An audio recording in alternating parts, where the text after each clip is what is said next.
The Chosen Season 5, Episode 1 doesn't open with a bang. It opens with absence, with tension you can feel in your chest. It opens with Jesus surrounded by his closest friends, and yet so completely alone. The decision to split the Last Supper into 8 haunting fragments is not just bold, it's genius. Because by the end of Episode 1, you don't just see Jesus' pain, you feel it. The episode begins quietly, too quietly. We see a portion of the Last Supper, but something feels off. The conversations are subtle, almost delicate. And then you realize Judas is already gone. He's not just physically absent, the weight of his betrayal already hangs in the air. Before the season aired, many of us expected the Last Supper to be a long, emotionally overwhelming moment packed into one episode. But instead, the creators did something completely unexpected. They've spread it out. 8 parts, 8 emotional beats, 8 separate reminders that Jesus knew exactly what was coming. This structure lets each section breathe, lets us sit with the teachings and the tension. It gives us time to feel the cracks forming between the disciples, to witness Jesus' sorrow piece by piece. And with Judas missing from this first scene, that sorrow cuts deeper than ever. We're not watching a calm dinner among friends. We're watching a storm gathering, one that only a few can sense. Mary Magdalene sees it. Her connection to Jesus has always been instinctive. Even in silence, she knows what he's feeling. And Mother Mary, quiet as ever, sees right through the celebration. She sees what others refuse to. Later in the episode, when Jesus enters the city on the back of a donkey and crowds cheer his name, it's only these 2 women who understand that his heart is somewhere else. He's not smiling because he knows where all this is heading. John, too, starts to understand. Sensitive and observant, he notices what others don't. He realizes the significance of the gate Jesus enters through. It's not just a random path. It's the gate where sacrificial lambs are led into the city. That detail alone is enough to freeze your blood. Jesus isn't entering Jerusalem to be celebrated. He's walking willingly toward sacrifice. The thunder scene is another moment that stops you in your tracks. At first, it sounds like a storm. Some disciples think it's angels, but it's not. It's the voice of God. Dallas Jenkins confirmed. It was meant to reflect John 12:28, when the Father speaks aloud, "I have glorified it and will glorify it again." And here's something you may have missed. That voice, it's actually Jonathan Rumi's? Yes. Jesus' own voice echoes as the voice of heaven, reinforcing the divine connection, while also showing just how few people can truly hear and understand what's being said. Most of the crowd is confused. Some hear noise, some hear thunder, but only a few hear the truth. This becomes one of the episode's central themes. Not everyone can understand Jesus' message. Some misunderstand, others refuse to listen. Only those closest to him, Mary, John, maybe 1 or 2 others, grasp what's really happening. And the tragedy is, by the time the rest figure it out, it will be too late. Blood appears again and again in Jesus' visions, dripping down the walls of Jerusalem. These are not hallucinations. They are warnings. He's not just foreseeing his own death. He's seeing the death of a city, a prophecy fulfilled decades after his resurrection, when Roman forces would destroy Jerusalem. Thousands killed. Thousands more enslaved. The temple burned, and while the disciples laugh and smile and hope for glory, Jesus watches walls run red, and no one sees it but him. There's something gut-wrenching about knowing what's coming while no one else does. This is the Jesus we see in Episode 1, not just a man of miracles, but a man burdened with knowledge that no one wants to believe. And then there's the Watcher. Still a mystery to some viewers, his presence is unsettling in the best way.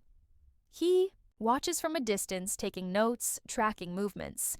When he appeared at Lazarus' resurrection, we didn't know what to make of him. But in this episode, we get closer.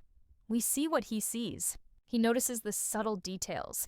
The robe Yusuf wears, the arrival of Kophni's men spreading lies about a false prophet. The camera lingers just long enough to make you feel like you're being watched, too. Who is he? Why does he care? The mystery isn't solved, but it doesn't need to be.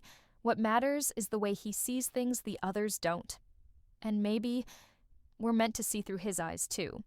The flash forwards are intense and jarring.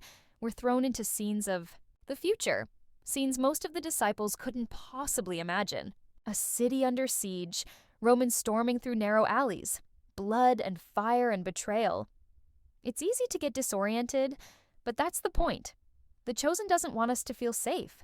It wants us to feel the chaos, to taste the consequences of ignoring the truth. And buried inside those visions is a brutal truth. This isn't just about Jesus. It's about what happens when people turn away from him. Near the end of the episode, there's a quiet moment, easy to overlook, but one that hits harder the more you think about it. Jesus tells Zebedee to take Mother Mary and the other women back to Bethany. He doesn't want them to see what's coming. He wants to protect them, even as he walks willingly toward death. We know, of course, that Mary will return for the crucifixion. But for now, Jesus is trying to shield her from the horror. And in that moment, we're reminded, this isn't just the story of a savior, it's the story of a son who knows what's coming, and who still tries to protect his mother from the pain. And as all this unfolds, Jesus goes home, not to rest, not to pray, but to prepare his whip. This moment, seen through John's eyes, is chilling. There's no shouting, no speeches, just silent, deliberate preparation. John watches him, but doesn't interrupt. And Jesus, knowing full, well, he's being watched, doesn't stop. He's letting John see, letting him understand. The cleansing of the temple is coming, and nothing will ever be the same after that. Jesus doesn't enter the temple as a teacher in this moment. He storms in as a man on fire. And yet, it's not chaos he brings. It's judgment. The whip he prepared the night before now cracks. Through the air, overturning tables, scattering coins, driving out corruption with terrifying precision. This isn't the peaceful Messiah the crowds were expecting. This is a Jesus they don't understand, but it's the one they need to see. The temple is no longer a house of prayer. It's become a den of thieves, and Jesus knows it. His fury isn't random. It's righteous. For a brief, searing moment, you forget the sorrow he carries, because all you see is power. Controlled, holy, unstoppable power. The kind that makes even the most hardened priests take a step back. The kind that shakes the foundation of the city. And somewhere, watching from a distance, is Judas.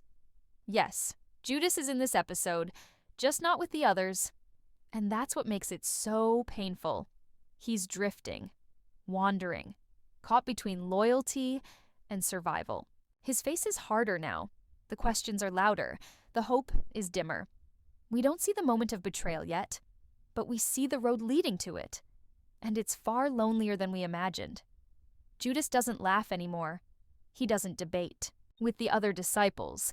He's not even trying to justify himself. He's just fading.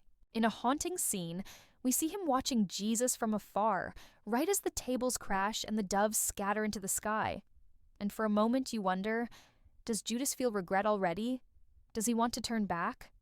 But he doesn't. He stands frozen, while Jesus walks deeper into danger, alone. Meanwhile, the other disciples are splintering. The unity they once had is starting to unravel. Andrew questions everything. Thomas is overwhelmed with fear. Simon Z is ready to fight, but has no idea what he's fighting for anymore.